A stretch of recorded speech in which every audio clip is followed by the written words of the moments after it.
Tim with Online Big Blue, bringing you the best in New York Giants sports talk and entertainment. Well, it's a Monday. It's the start of the new week. It is time to start looking through the paper and finding something to pontificate about. Because we've said it before, we are in the slow season. I laugh because I see people doing articles and videos and things on the Giants salary cap in 2021 is going to be this, and this is what we're going to do in free agency.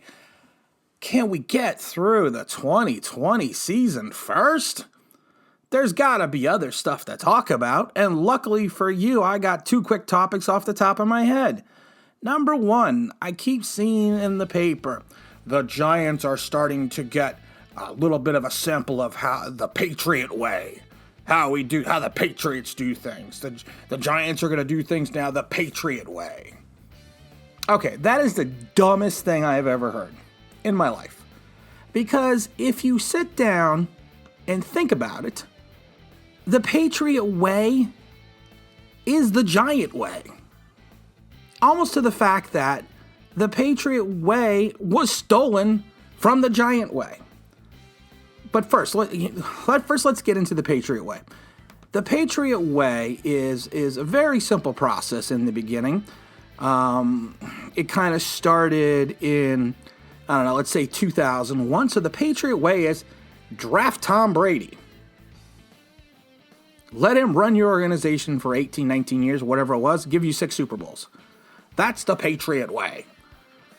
And if you truly want to break down the Patriot way, you kind of have to go back into Patriot history a little bit. The Patriot way kind of lost its way going through a bad stretch from 65 to 75. They had some good years in the mid-70s. The 80s, they had the one Super Bowl appearance in 85, getting crushed by the Bears. So that was the Patriot way, and that was the Patriot way until about, let me think here. That would be till about 1993, where the Patriot way changed exponentially, because they hired some guy. I can't remember his name. He had a weird nickname, the Big Kahuna, the Wonderful Swordfish. Oh no, the Big Tuna. So the Tuna came in and turned the organization around. And who was that guy in 1993? Oh yes, it was Bill Parcells, who turned the organization around for the Patriots, turned it around so it could actually work properly. He got him out of the Raymond barriers and what was it, the McPherson, I can't remember, years, and he helped build an organization that went 11-5 the first season, then 10-6, then 6-10, and then jumped into the Super Bowl at 11-5. And of course, they lost to the Packers, but the next year they went to the divisional round. They went to the next year they went 9-7. But it's funny. After Bill Parcells lost the Super Bowl in 96, the Patriot way then turned over to Pete Carroll, for his 3 years. And Carroll took basically a Parcells team. They lost in the divisional round at 10-6. They lost the wild card game when they were 9-7, and then they went 8-8, and then he ran off to USC and ran that organization under the ground with the cheating scandals. But once, like I said, he won 3 years using Parcells players. And then you would figure, well, the Patriot way lost its way again, so they need to figure out something else to bring in the Patriot way. So they hire this guy, this assistant coach who had some head coaching experience in Cleveland. I don't remember his name. It starts with rhymes with Belichick. They hire Bill Belichick, who is a disciple of Bill Parcells, who worked with Bill Parcells. And he worked with them with the Giants. So he brought the same intensity that Parcells had, and the same knowledge base, and the same work ethic, and turned it into a winning organization and franchise. But it didn't hurt the fact that in 2001, the Patriot way was augmented by drafting Tom Brady and having Bledsoe get hurt and having Brady take over, pulling a Wally Pipp, and just running roughshod over the rest of the league. That's the Patriot way. So when I hear Joe Judge is, the Giant players are getting the taste of the Patriot way. The Patriot way was the Giant way and has always been the Giant way. The problem is, I always laugh because I'm an old guy.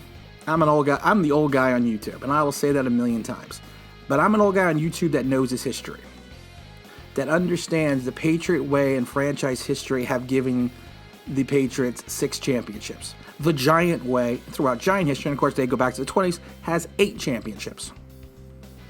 So, all teams go through ups and downs. All teams go through lulls. All teams go through bad periods. We've talked about this a million times. Going back to the 70s, the Giants had issues in the 70s. From the 70s, they started off 70s at 9-5, and then went 4-10, 6-8, 2-11, 2-12, 5-10, 3-13, 5-9, 6-10, 6-10, 4-12. Going into the 80 season. So you know what? Everyone has a lull. The league is circular.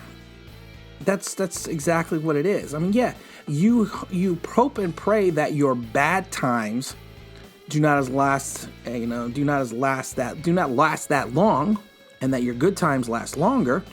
But sometimes you reach apart into an organization. That doesn't mean the Giants are poorly run. Sometimes it's just luck.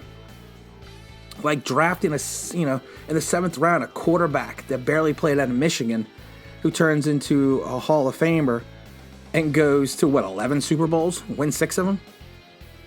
So it's not the Patriot way.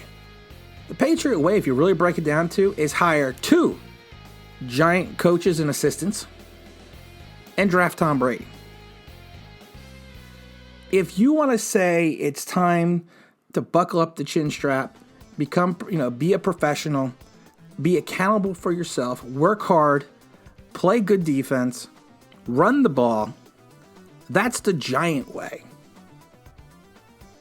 And that's the way we played football for years. That's the way we played football under Parcells.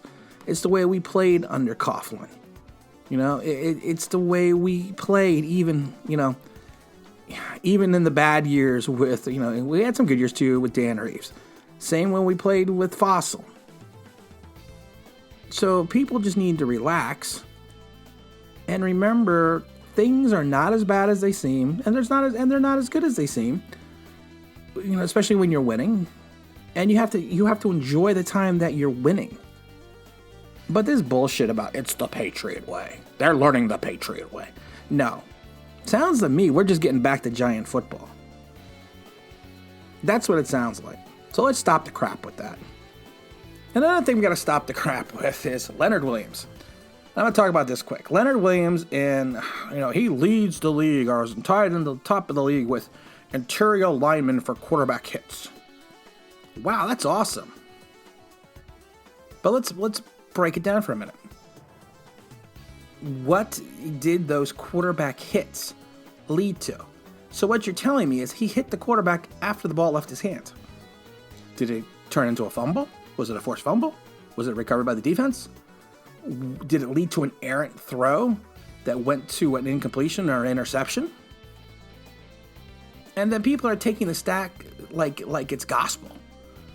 And I look at it and I think to myself, what was the result of that play? Not what was the pressure or the hit, but what did the final result of the play end up as? That's something more of a statistical anomaly people have to take a look at. Not just the fact that he was tied or he was this in the league in quarterback hits. Yeah, so in other words, he got to the quarterback after the quarterback released the ball. So, like I said, did it cause a fumble? Did it cause an INT? Did it cause an incompletion? That's what you need to look at, not this ancillary statistic, which honestly to me means nothing.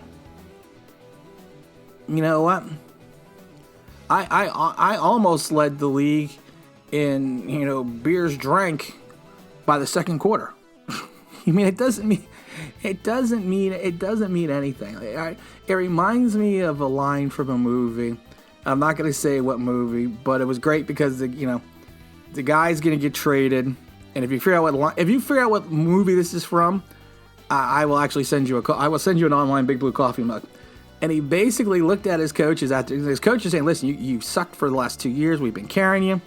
You know, we're going with the younger guy. We're going with the rookie." And he looks at the coaches and goes, "Well, how are you going to replace me? I led this team in ninth inning doubles on Thursday in the month of May, or whatever it was. I think it was the month of June." He said, "It's like, yeah." He's like, "I led this team in ninth inning doubles on Thursdays in the month of July." And the coaches looked at each other like, "Okay, yeah, that's a stat. But it's a stat that means nothing. Show me what the end result was. Don't just be like, well, he hit the quarterback. Great. Great. What was the result of the play? You tell me that, then I'll be more impressed." And again, this is Tim with Online Big Blue, bringing you the best in New York Giants sports talk and entertainment. And as always, we appreciate you listening. But if you could if you could subscribe, if you could ring the bell, if you could bring in the cat, bring in the laundry, get the mail, and do all that fun stuff for me, that would be awesome.